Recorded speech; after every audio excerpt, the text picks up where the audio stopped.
Hello बच्चों, तो आज का जो हमारा टॉपिक है वो है law of conservation of energy. उसी का डेरिवेशन आज हम करेंगे। एक्चुअली में पहले आपको ये पता होना चाहिए कि law of conservation of energy कहता क्या है। Energy can neither be created nor be destroyed, but it may be converted in one form to another form. Total energy of the system is always remains constant, or you can say total energy of the system is always conserved. Means there is no loss of energy at any point. Means total energy of the system is always remains constant. So इसी चीज को हम यहाँ पर एक example के through या एक डेरिवेशन के थ्रू प्रूफ करके दिखाएंगे कि हर पॉइंट पर जो भी एनर्जी है वो हमेशा क्या रहेगी, सेम रहेगी, यानी एनर्जी का कहीं भी लॉस नहीं होगा। आप देख सकते हैं यहां पर आपको दिखा रहा है। सपोज करो एक ऑब्जेक्ट हमने ले लिया एक प्रॉपर हाइट पे, एक ऑब्जेक्ट को हमने प्लेस किया, ठीक है, h हाइट पर हमने प्लेस किया। सपोज करो इस ऑब्जेक्ट का मास क्या है, m। अब डिफरेंट एंगल से हम बात करेंगे। इस ऑब्जेक्ट को यहां से फॉल किया जाएगा, फ्री फॉली ऑब्जेक्ट होगा, तो यहां पर टोटल एनर्जी क्या थी इस पॉइंट पर, फिर बीच में कोई किसी पॉइंट पर देखेंगे यहां पर इस ऑब्जेक्ट की एनर्जी क्या है, एंड एट लास्ट जब वो ग्राउंड लेवल पे पहुंच गया है तब एनर्जी क्या है। ओके, नाउ सबसे पहले हम बात कर रहे हैं एट पॉइंट बी, यानी बिल्कुल स्टार्टिंग में जब बात करें जिस वक्त ऑब्जेक्ट यहां पे रखा हो, जिस वक्त ऑब्जेक्ट इस पॉइंट बी पर है, इस पॉइंट बी पर है, उस टाइम पर ऑब्वियसली इस ऑब्जेक्ट के अंदर कोई भी वेलोसिटी नहीं है। इनिशियल वेलोसिटी ऑब्वियसली जीरो है और ना ही ऑब्जेक्ट के अंदर फाइनल वेलोसिटी। तो इनिशियल वेलोसिटी कह दूं या फाइनल वेलोसिटी कह दूं, दोनों क्या है, जीरो। तो ऑब्वियसली इस केस में काइनेटिक एनर्जी कुछ भी नहीं होगी। क्यों? क्योंकि काइनेटिक एनर्जी का फार्मूला हम जानते हैं, kinetic energy equal to half m square. तो जब वेलोसिटी ही नहीं है तो ऑब्वियसली काइनेटिक एनर्जी क्या आ जाएगी इस केस में, काइनेटिक एनर्जी आएगी जीरो, बिकॉज वेलोसिटी क्या है जीरो। लेकिन हम बात करते हैं यहां पर पोटेंशियल एनर्जी की। ऑब्वियसली ऑब्जेक्ट एक पोजीशन पे रखा है तो उसके अंदर कुछ ना कुछ तो पोटेंशियल एनर्जी होगी। इतनी हाइट पे रखा है, h हाइट पे रखा है, तो पोटेंशियल एनर्जी का हम फार्मूला जानते हैं mgh। ऑब्वियसली इस ऑब्जेक्ट के अंदर एनर्जी जो होगी वो होगी mgh। सो टोटल सम कर लेते हैं, टोटल सम यानी total energy kinetic plus potential, तो हमारे पास आ जाएगी mgh, यानी इस पॉइंट पर जो एनर्जी मेरी आई वो आई mgh। बी पॉइंट पर हमने एनर्जी कैलकुलेट कर, राइट। नाउ अब हम नेक्स्ट पॉइंट की बात करते हैं। नेक्स्ट पॉइंट यानी सपोज करो कहीं एक पॉइंट पर हमने देखा कि यहां पर एनर्जी है। अब मान लेते हैं इस ऑब्जेक्ट, ये ऑब्जेक्ट यहां से यहां तक आया तो इसने भी x डिस्टेंस ट्रैवल किया। हाइट कितनी बची है अभी, तो इस टोटल x में से इस x को माइनस कर दो तो x माइनस, यानी इतनी हाइट बची है x माइनस x, और इस ऑब्जेक्ट ने डिस्टेंस कितनी कवर की है, x। ओके, तो इसी चीज को हम लेते हैं पॉइंट a पर।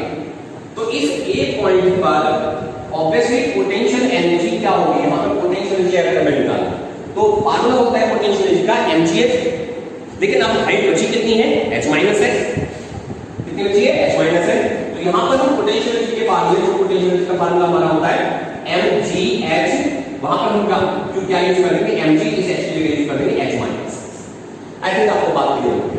लेकिन अब जब ऑब्जेक्ट ऊपर से नीचे गिरा है तो ऑब्वियसली काइनेटिक एनर्जी कुछ ना कुछ आएगी। इट्स ओके, इनिशियल वेलोसिटी तो जीरो है, ऑब्जेक्ट फ्री फॉल हुआ है, लेकिन उसके अंदर फाइनल वेलोसिटी तो है। तो उस फाइनल वेलोसिटी को कैलकुलेट करने के लिए हम यहां पर third equation of motion use करते हैं, v² - v² 2s। वो आपने यूज की v² - v² 2s। अब इस s की जगह हमने x इतनी डिस्टेंस ट्रैवल कर चुका है तो s की जगह हमने क्या यूज कर लिया, x। तो s की जगह हमने यूज कर लिया x, a की जगह हमने यूज कर लिया acceleration, energy acceleration due to gravity, तो इस a की जगह हमने यूज कर लिया h। तो हमारे पास आ गया v² = 2gh। यहां पे u की जगह हमने 0 रखा, क्यों, क्योंकि इनिशियल वेलोसिटी क्या है, 0। तो हमारे पास आ गया v² = 2gh। इसको हमने काइनेटिक एनर्जी के फार्मूले में यूज कर लिया। काइनेटिक एनर्जी का फार्मूला हम जानते हैं, kinetic energy = half m²। So kinetic energy = half * m, and in place of v² we replace 2gh। तो v² = 2gh, v² 2gh, so 2 से 2 गया, so kinetic energy equal to mgh। so kinetic energy mgh and potential energy mgh minus s. So what is total energy? Potential energy plus kinetic energy. So we add, जब इनको हम add करते हैं तो mgx mgx आपस में cross हो जाएंगे, तो हमारे पास बचेगा only mgh. So obviously point A पर भी एनर्जी क्या है? mg. अभी हमने देखा at point B and at point A energy, total energy क्या है? सेम, लॉस कहीं नहीं हुआ. अब हम बात करते हैं C point. C point ground level पे जब यहाँ पर ऑब्जेक्ट पहुंच गया है, सो ऑब्वियसली ऑब्जेक्ट के अंदर पोटेंशियल एनर्जी का तो कांसेप्ट बैठता ही नहीं है, यानी कुछ हाइट नहीं बची. जब हाइट नहीं बची तो पोटेंशियल एनर्जी क्या हो जाएगी? जीरो. तो इसलिए इस पॉइंट पर, सी पॉइंट पर, क्योंकि हाइट कुछ नहीं है, पोटेंशियल एनर्जी क्या हो जाएगी?